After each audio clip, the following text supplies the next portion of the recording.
Good evening, everyone. Thank you for joining us to this evening's eri-tv English news broadcast. And as usual, before we go to the details of the news, we'll start out by looking at the major headlines.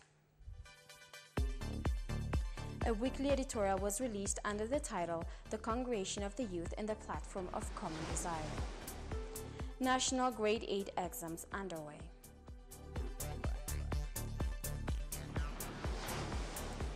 NATO helicopter shot down in Afghanistan, killing 4 people.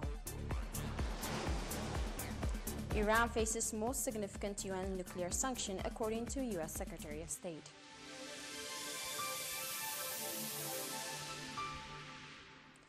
To start out in our domestic arena, the people of Eritrea have been able to acquire their independence and managed to cross all hurdles by standing firm against all aggressions thanks to their special societal values and norms, according to this week's editorial released.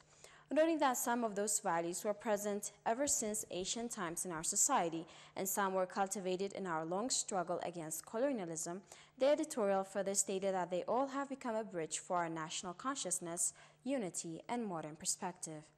The weekly editorial further stated that efforts should be exerted to preserve and uphold the values that have enabled us to become an independent nation and will allow us to grasp our national vision by everyone, especially the youth.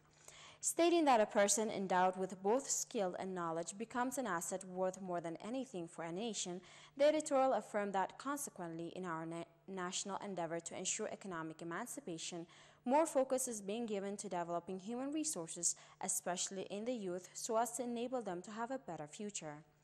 It also stated that alongside the efforts that are being exerted to enhance the capacity of the youth, the work to instill political and cultural values of previous generations should build up. The weekly editorial further stated that any given nation belongs to the successive generations who live in it, and that the sole purpose of any generation, or the one that either precedes or follows it, is to make sure the following generation's way of life is made better.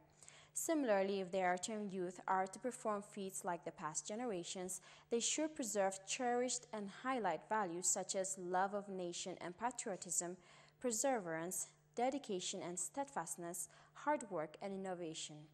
In conclusion, the editorial stated that the legacy of those cherished values should be bestowed to future generations because in this time of globalization, managing to preserve your identity and culture will allow you to keep your independence and sovereignty. This year's National Grade 8 exam began today across the nation and Saudi Arabia. The head of National Examinations Department in the Ministry of Education, Mr. Kifle Makonnen, indicated that about 50,000 students, out of whom 43% are females, are participating in the examination being given in 247 testing centers. Noting that the number of participants had increased by 12% compared to the previous year, he explained that the construction of 22 new schools this year, through the coordinated endeavors of the government and partners, played a significant role in increasing the number of participants in the examination. The exams are being given in 4 subjects, namely English language, social science, mathematics, and science. Out of the total of 284 schools, 212 are government-owned schools, while 32 are non-governmental and 40 defense forces and extension classes. About 233 students of international schools of the Eritrean community in Jeddah and Riyadh that pursue the Eritrean curriculum are also taking part in the exams. The head of health institution in Logo Ansaba subzone, Mr. Negasi Itbarach, called on the local inhabitants to make good use of the health institutions put in place at substantial expenditure over the past 19 years.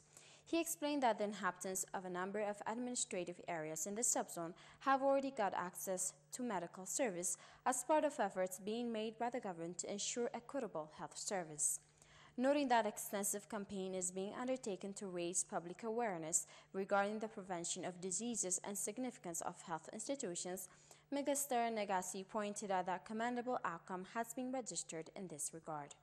He went on to say that 24-hour electricity supply has been installed in the health centers in the subzone so that they may render efficient service to patients in general and pregnant mothers in particular. There are 4 health stations, including a health center in Logo Ansaba subzone, according to reports.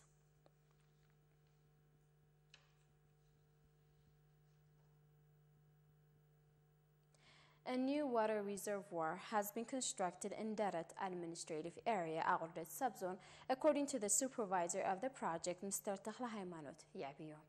The construction of the reservoir is in line with the government's endeavors to ease potable water supply problem in the area, and it is known that the local inhabitants took active role in the undertaking. The administrator of the area, Mr. Hamid Muhammad Idris, said that the reservoir would make due contribution in providing potable water supply to the inhabitants along with their cattle, in addition to reinforcing soil and water conservation activities. The local inhabitants expressed satisfaction with the undertaking.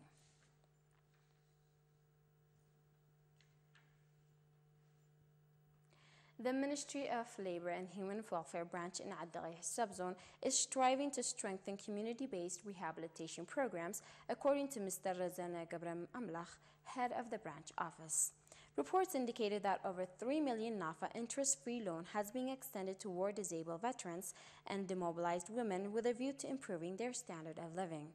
Mr. Razana further pointed out that the beneficiaries are mainly engaged in agriculture, trade, and service rendering establishments, and added that the necessary support is being extended to 10 children being rehabilitated in the orphanage.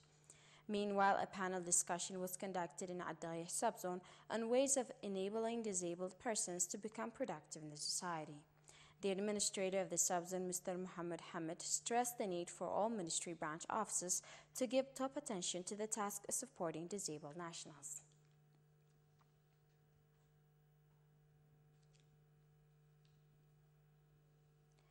And now the viewers will take a short break and we'll be back with the news from around the world.